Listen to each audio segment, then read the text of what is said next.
사도 바울은 성도들에게 거룩한 삶을 명령한 후에 인간의 연약함으로는 그 목표에 도달할 수 없음을 인정하면서 하나님의 능력을 간구합니다.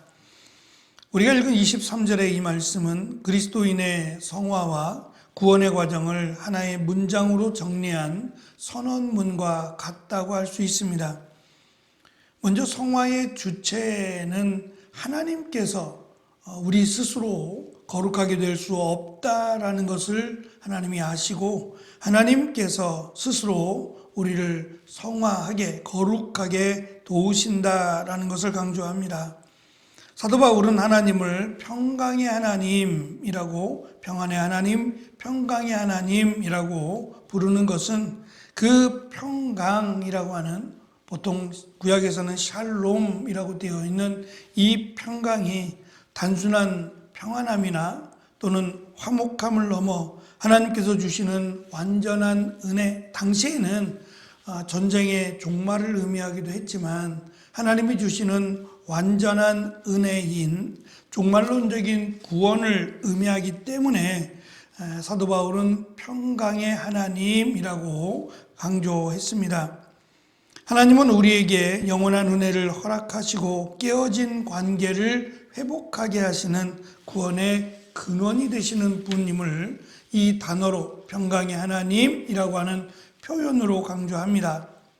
더 주목해야 될 단어가 그 자신이 또는 우리 쉬운 성경에는 이 부분이 빠졌는데 개역개정 성경에는 친히라고 번역이 되었습니다. 하나님 그 자신이 우리를 성화시키신다라는 내용으로 강조합니다.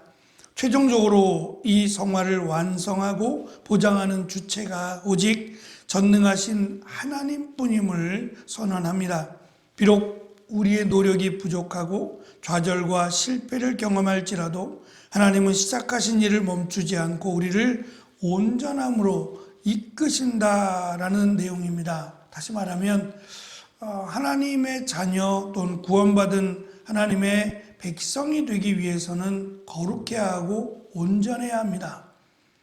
물론 이 거룩함, 온전함이라고 하는 기준은 하나님의 기준인데 적어도 세상에서 우리가 온전해진다라고 하는 목표를 두고 수고하고 노력하지만 한계가 있습니다. 어쩔 수 없는 인간이라고 하는 한계인데 이 한계를 하나님께서 우리를 온전하다라고 인정해 주신다는 겁니다. 그래서 하나님의 은혜를 구함으로 우리가 비록 부족하고 연약하지만 하나님께서 예수 그리스도를 통한 우리의 죄사함을 온전함으로 하나님이 받으시기 때문에 하나님의 은혜를 구하고 있습니다.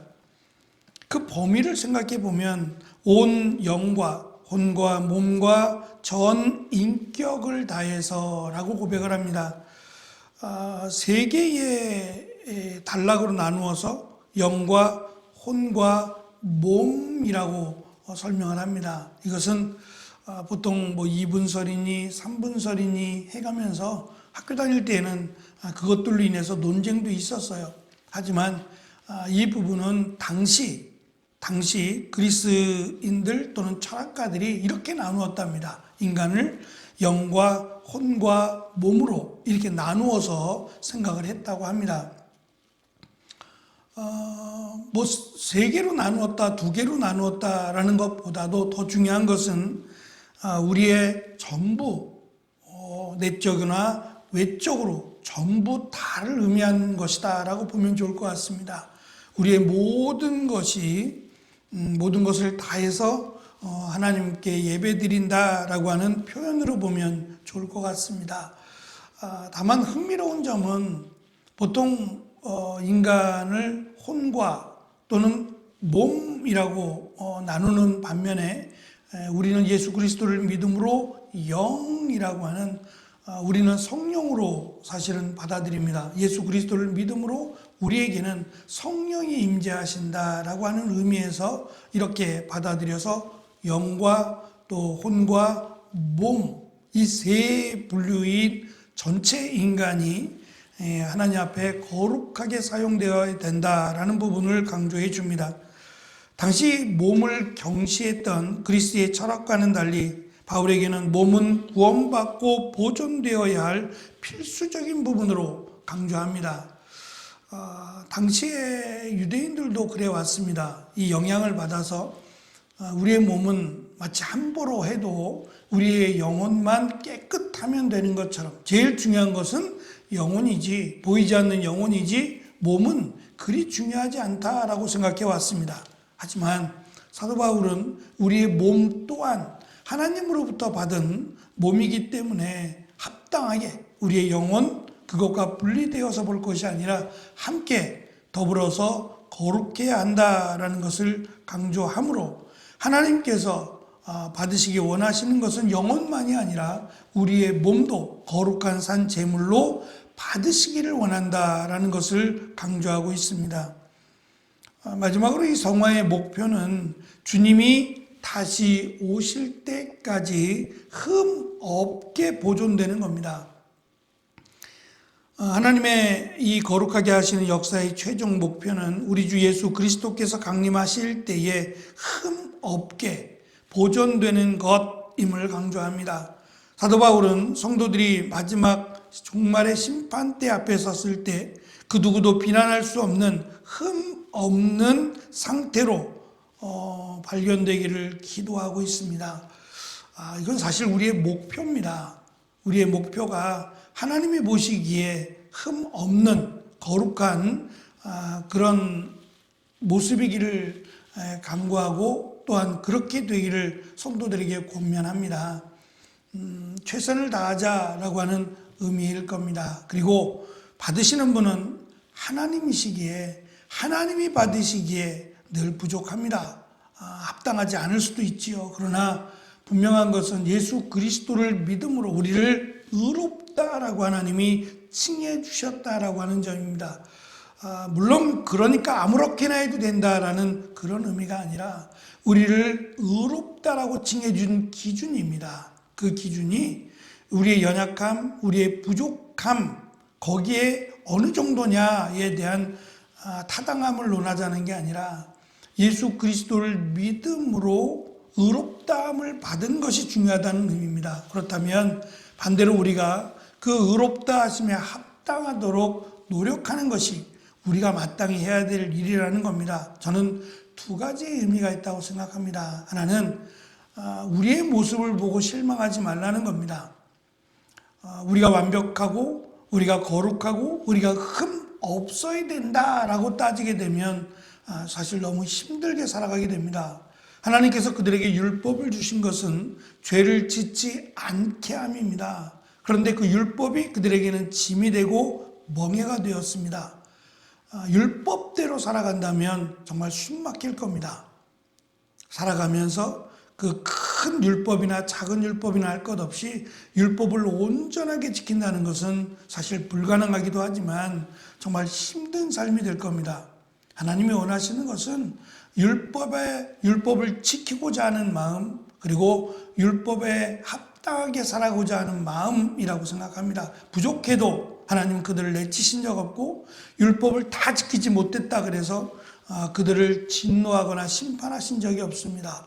대놓고 하나님을 거역했을 때 죄를 행하거나 하나님이 하지 말라 한 것에 대해서 하나님의 말씀을 무시했을 때 하나님이 진노하셨지, 그들의 사사로운 법을, 심지어는 어찌 보면 우리가 볼 때는 좀 크다 할 수 있는 이런 결혼에 대한 부분이나 또는 다른 부분에 있어서 부족함이 보였을 때도 성경은 거기에 대해서 크게 말씀하지 않습니다.